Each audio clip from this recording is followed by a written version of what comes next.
Further over, what component? RA is regular Army, National Guard has theirs, reserves, and if you're on active status, okay? You have your active date of rank and what your rank is. So I'm a captain. Last time I was promoted was January 30th of 2009. So that's all I've been a captain for. It's awesome. I love this rank. I'm not even kidding. It really is freaking awesome. Okay? Social security number, know you get that, and name. All right. So then here, going over to section 1, assignment information. This is basically your overseas and deployment information. All right.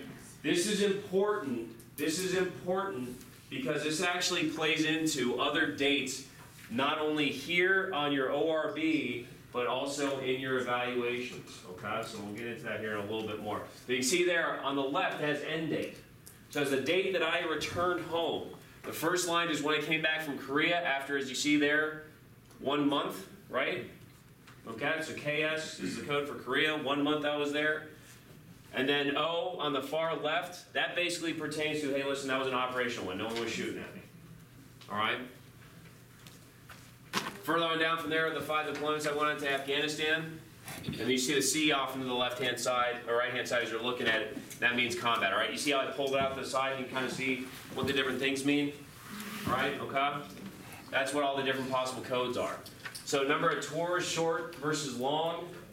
Short just means over a year, long means over 3 years. So like if you're doing an overseas, like here, this will be my first long tour, even though I've been deployed for however many months that is together. Okay, and then below that in my email po tour data, it shows my summary. 3 combat tours, 1 operational tour. What you got? Do I go to somebody to fill this out? Yes, okay. S1. Yes, so here's what you do. The person that has access to all this is your battalion S1. To get this changed, I recommend you print this out just like I did. You handwrite in what you want and where it is. You have copies of supporting documentation, okay? Supporting documentation, also known as your I Love Me book, which we'll get into here in a second, okay? And then you provide that to them, okay? All right, so don't worry, they will help you and they'll be very, very smart on this. This will just kind of get you 90% of the way there, all right? Okay. Then I have down here, you guys see my dwell? My dwell start? So that's when the last time I PCS'd, okay? No, I'm sorry, no, that's the last time I came home. So I printed this off just after I got back from Korea. What's up? So PCS or deployment? Deployment. Okay, so anything that pertains in here, it has to do with dwell. So you see my dwell start date is the same end date as when I came back from Korea. So that's my dwell start date. That's how the Army keeps track of who's gone overseas. And what they'll do is if people's dwell starts getting longer and longer and longer, HRC will be like, hey, who's got a dwell time of like 4 years or 5 years? And they'll be like, oh, let's grab this person and let's have them be an individual augmentee to someone going to Afghanistan. Or something like that, okay? Just above that, DROS and DROS. DROS has date return from OCONUS. Why does that have NA for me? Why do you think? Because you weren't overseas. Overseas? I am overseas now, so. No, but So after your tour here. That's after your tour. Right, so after my tour here, that would actually be filled in there. Because I'm currently OCONUS. Weird, right? Okay? And then off to the side, DROS, that's the date that I'm expected to return home. So the Army is expecting me to leave Ireland in 2017. Okay? Going down below that, the only thing you need to really worry about, you see where it says watch this? Next to functional area? What ends up happening is that right when you come along to being a first lieutenant, getting closer to captain, you're going to have people hear about functional area this, hey, you know, secondary branch that. So what you can do is they're offering different specialty jobs that are outside a typical branch, kind of like a foreign area officer, or maybe there's a specific type of guy who wants to do research on weapon systems and stuff like that. You can assign for all these kind of things, all right? But what ends up happening is sometimes the Army will just be like, you know, you'd be a really good fit for that. And they plug you in, and they wait to see, like, hey, is there any complaints? No complaints, good, okay, you're going. All right, so just pay attention there, all right? Below that, skills, additional skill identifiers, ASIs. Those are just codes that say something specific. Question on the right. Oh, sorry. I'm sorry, sir. Which one of those would PSYOPs be applied? Would that be functional area or would that be like a skill? Skill identifier. So I'm pretty sure What's the PSYOPs is question? not. Is PSYOPs a functional area? Sure. I don't think it's a functional area. I think it's an additional skill identifier. So all the Civil affairs would be the branch. branch. I thought psychological operations are Yeah. Right, so CA is so it's like being SF, so 18 series, right? And then below that, you have all the, 18 alpha, 18 bravo, all those kind of things, so I think it, So it's a. I don't know. I will find out for you to be absolutely 100% sure. Okay? All right, so I'm gonna hit the gas a little bit here, okay? So why do you think the Army has different codes?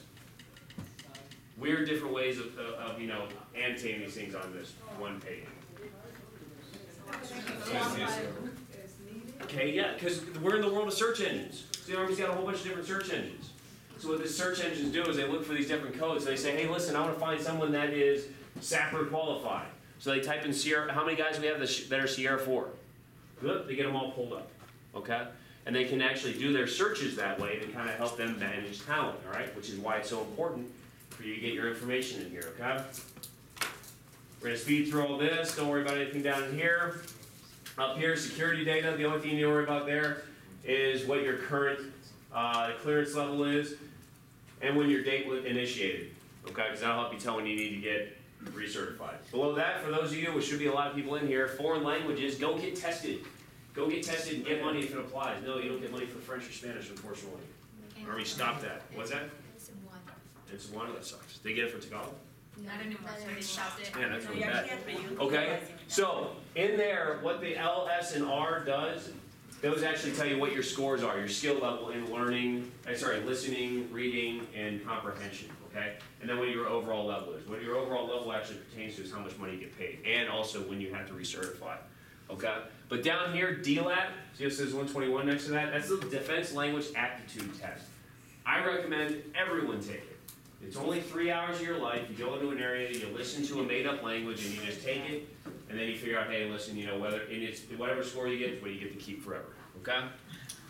Below that, military schools, you got your current level of military education. Everything up here you guys can read for yourself for service data, Hey, all right? just real quick, so Page listen, rank.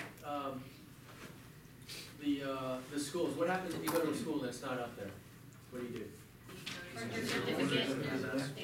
So how important is keeping those certificates? I know you're gonna talk about Julie, but look at that, pick that thing up. Pick the red brick up. This is 1 of 2. Right, so if anybody ever says, hey Cap Moore, you're full of shit, you didn't go to air assault school in 1985. Oh really? Here's my certificate. I don't know. Okay? Years old. I know, 1995. No, 2005. But keep all your stuff, okay? Who went to air assault school here? Okay, while you were here, or has been, okay? So if you have, you better keep your shit, okay? Because with your ORB, you're not gonna have anything on it, but when you go to Bullock and you got your Bullock and you just got your first ORB, you print it off. I went to air assault, but look, man, I got my, you know what I mean? Oh, okay, really? Well, here's my certificate. Boom, okay? Alright, just trust me. Hey, so that area too, you can, like me, I've gone to a plethora of schools over the last 2 years, and not all of them will fit in there. So you have to kind of pick and choose which ones you want in there, right? So you got to be very careful about what goes in that block. Let me tell you, the board doesn't care about CLS. Good for you, but it's not gonna help get you through it. Okay. All right, so you got your dates of rank, got your civilian education. They only have majors, no minors. Okay, so you have a minor, you can actually try to put it in the remarks section if you have an S1 that likes you. Okay. And then below that, you have awards and decorations. Now this is where things get interesting, all right? So what you have in your awards and decorations has to be what you're wearing in your picture. Has to be what you have in your I Love Me book. And the way the board checks to verify that this information is correct is something called your OMPF, your Official Military Board File. That is your digital, uploaded online version of your I Love Me book. It's got everything from your certificates for your schools, your awards. It basically validates everything that's on here, okay? So here's a good way to look at it when you're sitting here designing your I Love Me book, all right? I put my ORB on the front of it, okay? Everything that I need to support this one piece of paper is underneath it. Literally support it. Everything that's in here goes into your OMPF, okay? That's how, so when you go through and you certify your board file for promotion and stuff like that, that's what you're validating. You're validating that everything in your OMPF is actually captured on here, or if there's anything on here, it's actually supported there, okay? All right. Some things that people screw up. Go online for the overseas service room, which some of you will get. Go online to see how many numerals you're supposed to have. And then the NATO medal, all right? There's only one NATO medal. That's wrong. I'm glad that you went to ISAF. I did too, but you're not authorized to wear that. Look it up on HRC. You have orders, yep, I know. I do too, in here. But look on HRC. There's only one authorized NATO medal that you're allowed to wear. I got into a long conversation with this about 2 S1s, Brigade S1, and HRC when they came down here. I'm telling you, this is it. This is the only one you're allowed to wear. I know it's pretty and silver, and I'm sorry, but get on board. All right. Then here are the last 3 minutes, okay, that I've got all my personal information over here, including, yes, my wife. Pole heaves, all right? You guys see what pole heaves is off to the side? That's basically what you're medically evaluated to be capable of, right? If you're a 1 in everything, that means you're fully capable, all right? And then 2 through 4 talks about your level of profile, all right? You guys read what the P's are and all that kind of stuff? So P is for your physical capacity, U is for upper extremities, L is for lower. You have hearing and ear, eyes, and because the Army thinks that you spell psychiatric with an S, that's why that's S. Okay? It'd be poop. It'd be people poop. That's right. That's right, sir. And then the last date of your physical, okay? And then your current mailing address. Your current mailing address. Your current mailing address. All right? And then for those